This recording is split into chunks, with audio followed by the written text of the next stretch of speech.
쿨리는 다시 일본으로 가게 된 고려 금동관흥 보살 좌상을 만나보고 싶어서 얼마 전 충남 서산에 있는 부석사에 다녀왔어. 그리고 이곳 스님들에게서 고려는 불교 국가였고 당시엔 불교 예술과 건축이 발전했다는 설명도 들을 수 있었어. 쿨리는 문득 고려 사람들에게 불교가 어떤 의미였는지 궁금해졌어. 오늘은 뉴쌤께서 고려시대의 불교 이야기를 들려주시겠다고 하니까 어서 가보자. 뉴스쿨 TV. 쌤, 얼마 전 부석사에 갔다가 고려가 불교 국가였다는 이야기를 듣게 됐어요. 당시엔 모든 고려 사람들이 불교를 믿었던 걸까요? 지금 우리나라 사람들은 다양한 종교를 믿지만 고려의 국교는 불교였어. 그러니까 왕실과 지배층부터 일반 백성까지 대부분의 사람들이 불교를 믿었다고 할 수 있지. 불교는 삼국시대에 전파됐고 통일신라 시대엔 널리 대중화됐어. 그리고 고려시대에는 국가 차원에서 불교를 장려하면서 더욱 발전하게 됐지. 여기 이 글을 읽어볼래? 훈요 10조. 불교를 숭상하되 사원의 폐단을 엄단하라. 사원을 함부로 짓지 마라. 연등과 팔관 등을 소홀히 하지 말라. 훈요 10조는 943년 왕건이 세상을 떠나기 전에 후대 임금이 지켜야 할 10가지 교훈을 남긴 거야.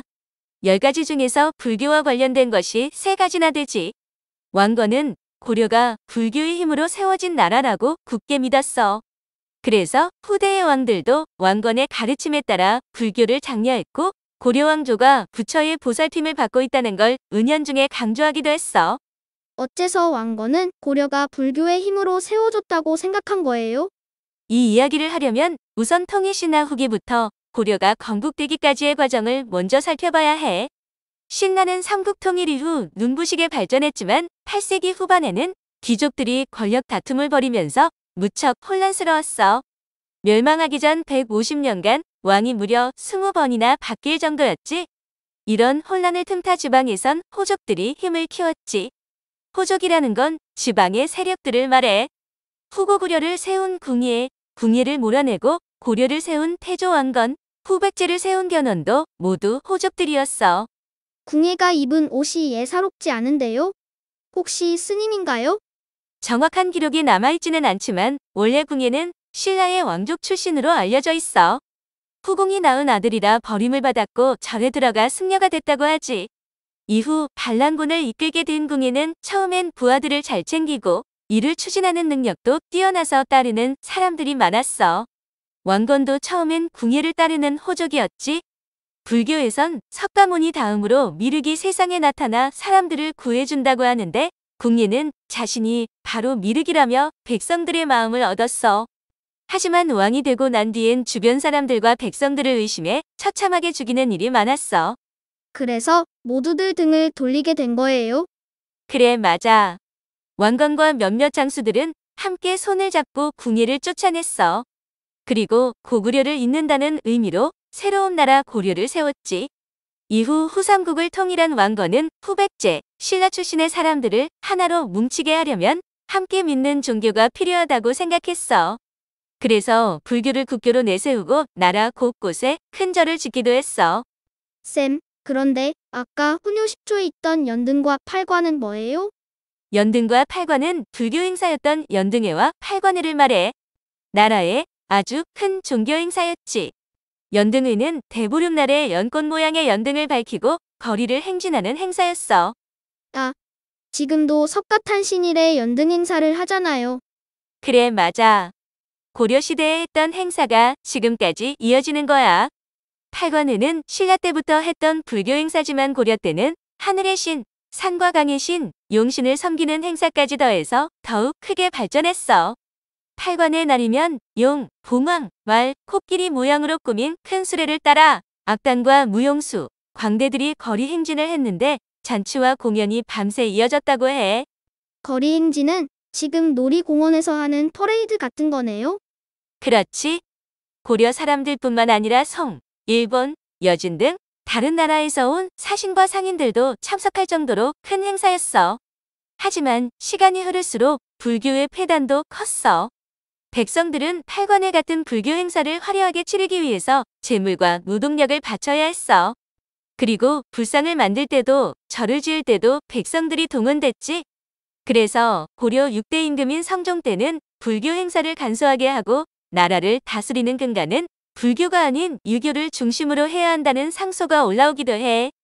상소를 받은 성종은 대부분의 의견을 받아들여 지나치게 화려한 불교 행사를 금지했어. 쌤. 자, 이제 불교 예술과 건축도 살펴보자. 콜리는 고려시대의 문화유산이라고 하면 떠오르는 것이 있니? 네. 고려 청자요.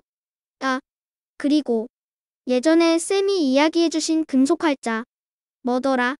직지 심체 요절이요. 우와, 많이 알고 있는걸. 고려청자, 금속 활자만 봐도 알 수 있듯이 고려 사람들은 기술력과 손재주가 대단했어. 특히 고려 사람들은 기쁠 때나 힘들 때, 나라에 큰 위기가 닥쳤을 때도 탑을 쌓거나 돌에 부처님을 새기고 부처님의 말씀을 활자로 남기며 복을 빌었지. 대표적인 것이 팔만대장경이야. 고려 때는 몽골의 침입이 잦았는데 고려 사람들은 몽골을 물리치려는 마음을 담아서 무려 5천만 자가 넘는 글자를 목판에 새겨 넣었어. 8만 대장경이라고 해서 글자 수가 8만 자인 줄 알았는데 5천만 자라니 건물을 가득 채울 만큼 엄청 많네요. 그래. 8만대장경을 높이 쌓으면 3,200m가량 된다고 해. 백두산보다 높은 거야. 자, 여기 있는 불상도 볼까? 고려 전기에는 철이나 돌로 만든 거대한 불상이 많았어. 이렇게 큰 불상을 많이 만든 건 당시 자신의 힘을 과시하고 싶어 했던 호족, 세력들이 앞다투어 대형 불상을 만들었기 때문이야. 쌤, 이건 그림이에요? 그래. 고려 후기에는 아름답고 화려한 불화가 많이 제작됐어. 정교한 문양과 화려한 장식이 돋보이지. 특히 금가루로 채색을 한 작품도 많아. 그림에 금가루라니? 빛깔이 아주 곱지? 불교 건축물도 소개해줄게. 고려 때 지은 안동봉정사 극락전은 지금까지 남아있는 목조 건축물 중 가장 오래된 거야. 그리고 영주 부석사 무량수전도 아주 유명하지. 이런 기둥의 모양을 배울림 기둥이라고 해. 아주 안정감 있어 보이지? 제가 다녀온 부석사랑은 다른 부석사가 또 있네요. 그래, 맞아. 영주 부석사 무량수전은 우리나라에서 아름답기로 손에 꼽히는 목조 건축물이야. 고려시대에는 아주 많은 사원을 지었다고 하는데 안타깝게도 현재까지 남아있는 것이 많지 않아. 목재는 시간이 흐르면서 잘 훼손되기도 하고 전쟁과 화재로 소실된 경우도 많았거든.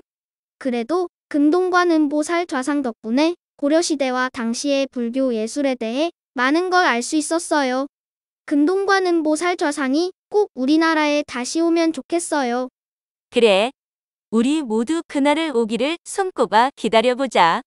홈페이지에는 더욱 재미있는 뉴스 이야기가 가득해요. 궁금하다면 홈페이지로 놀러오세요. 뉴스쿨 TV 유튜브 채널 구독, 좋아요, 알림 설정도 잊지 마세요.